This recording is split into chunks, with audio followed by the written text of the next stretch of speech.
শুভ সন্ধ্যা বন্ধুরা, সবাইকে আন্তরিক শুভেচ্ছা ভালোবাসা। আমি রাতে আমার আলু পরোটা করব।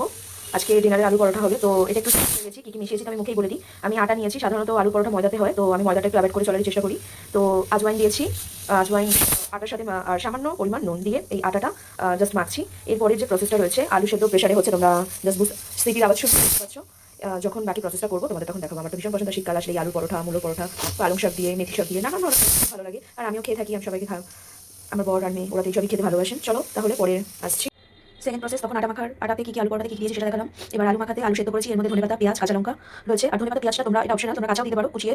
আমি জাস্ট একটু টেলে নিই, যার কারণে যাতে রুটির মধ্যে দিলে রুটিটা বেলার সময় ভিজে না যায়, ওই জন্য ধনেপাতাটা আর আলুটা আমি একটু শুকিয়ে নিই কড়াইয়ের মধ্যে টেলে। আর এর মধ্যে দিয়েছি মশলার মধ্যে ধনে, জিরে আর গোলমরিচ, তিনটে তেলে কড়াইতে, তারপরে মিক্সিতে ব্লেন্ড করে গুঁড়ো করে তারপরে মধ্যে মিশিয়েছি। শুকনো লঙ্কা যারা ঝাল খায় তোমরা শুকনো লঙ্কা অ্যাড করতে পারো, আমি শুকনো লঙ্কা অ্যাড করিনি। আমি কাঁচা লঙ্কা কুচি দিয়েছি, গোলমরিচ দিয়েছি বলে আমি শুকনো লঙ্কাটার টালিনি ওটার সাথে। তো আলুটা এইভাবেই মাখলাম। এবার যে আটাটা মেখে রেখেছি জোয়ান আর নুন দিয়ে, তো সেটার মধ্যে পুর ভরে এটা জাস্ট ভেজে ফেলবো। এটা তোমরা ঘি দিয়েও ভাজতে পারো, আর হচ্ছে সাদা তেলও ইউজ করতে পারো। ঘি দিয়েও ভালো লাগবে, যারা সাদা তেল অ্যাভয়েড করো তারা ঘি দিয়ে খেতে পারো, বাটার লাগিয়ে খেতে পারো, সকলেই ভালো লাগবে। আর এটার সাথে তুমি টক দই চাটনি হিসেবে বা কোনো রকম ধনেপাতা, টমেটো দেবে না, ধনেপাতা বাদামের চাটনি, যে কোনো ধরনের তুমি চাটনি মিক্স করে বা আলু পরোটা সাধারণত শুধু ভালো লাগে, এটার সাথে কোনো তরকারি প্রয়োজন হয় না। তো বাকিটা খাবার সময় আসছি, চলো। এই দেখো বন্ধুরা, এই আটাগুলোকে জাস্ট এরকম করে ফোন করে নেবে, তারপর চামচ দিয়ে এগুলো এইভাবে ভরবে। অতিরিক্ত দিয়ে দেবে না, অতিরিক্ত দিলে আবার বেলার সময় ফেটে যাবে। এরকম দিয়ে আটা পিঠের মতো এইভাবে ভিতরে ঢুকিয়ে এইভাবে ভালো করে মুখটা বন্ধ করে নেবে।